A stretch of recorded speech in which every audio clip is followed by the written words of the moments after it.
Hi there. One of my all-time favorite food movies is Pixar's Ratatouille, made when Pixar was at the top of its game. This movie got so many things right, not the least of which was the wonderful food. It says a lot when you want to make a dish of baked vegetables based on a cartoon.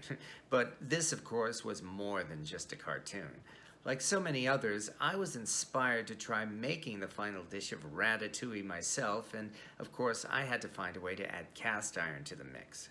What we have here is not an exact copy of the dish from the movie because we used different vegetables and added dressing at the end, but I think the difference improves on the flavor, and any way you look at it, it looks beautiful. It's delicious, it's healthy, and it's easy to make.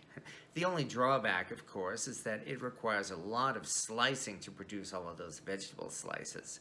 But the work is worth it because the end result is a dish that will impress your family, your friends, and your dinner guests. The baking dish we'll be using here is rather unique. It's a cast iron pan 30 centimeters wide, made in Australia by Solid Technics. However, they stopped making cast iron and switched to carbon steel cookware, and so I was fortunate to become the owner of a very unique cast iron pan. The lid, on the other hand, is a vintage Birmingham stove and range camp oven lid from the 1930s with an unusual size of 13 inches.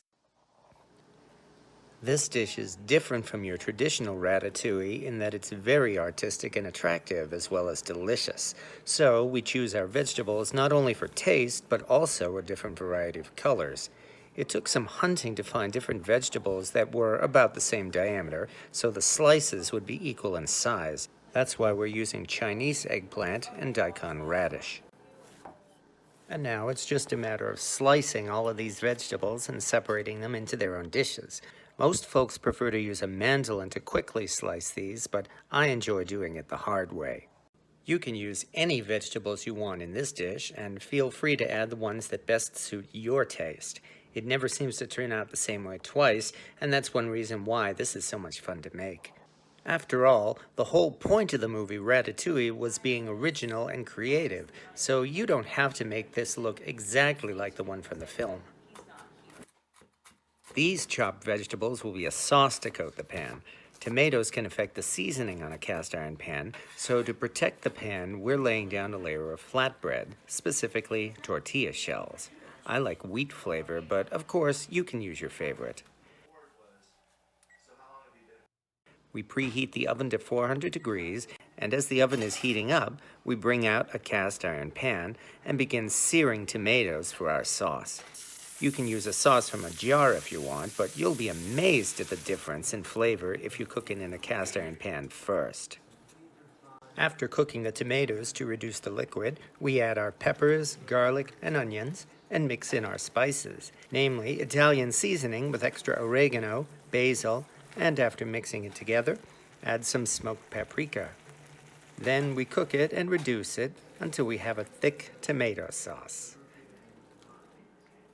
We lay the hot sauce onto our flatbread and spread it evenly. And now the preparations are done, and we can lay out our vegetable slices.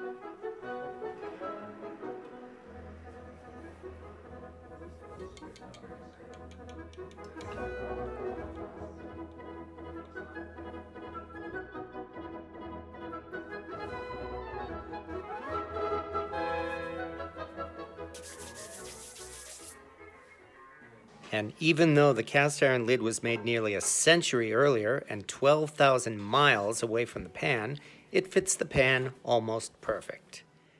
And we bake it in the oven at 400 degrees for 1 hour.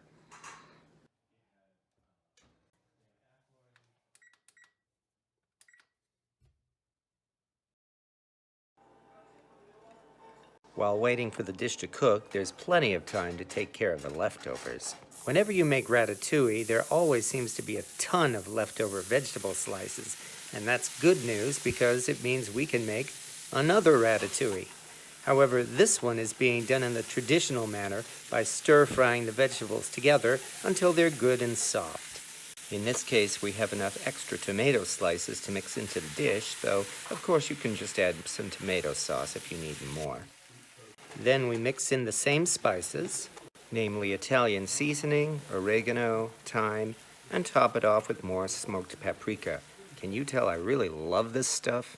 We cover the dish with a lid, lower the heat, and let it braise for 10 minutes to fully cook the vegetables.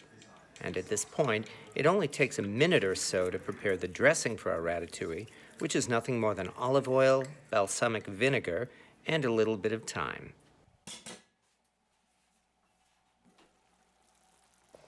And after 10 minutes, we have our own private ratatouille. I like to eat this one myself and serve the fancy dish to my dinner guests. Call it cook's privilege.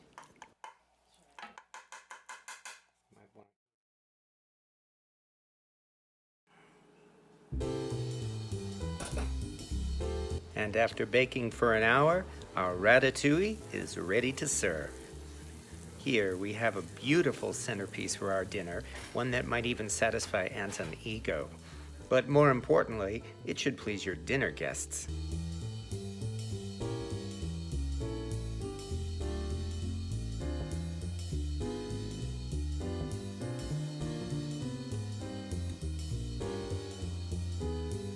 And when we top it off with a little of the balsamic dressing, this dish certainly tastes as well as it looks.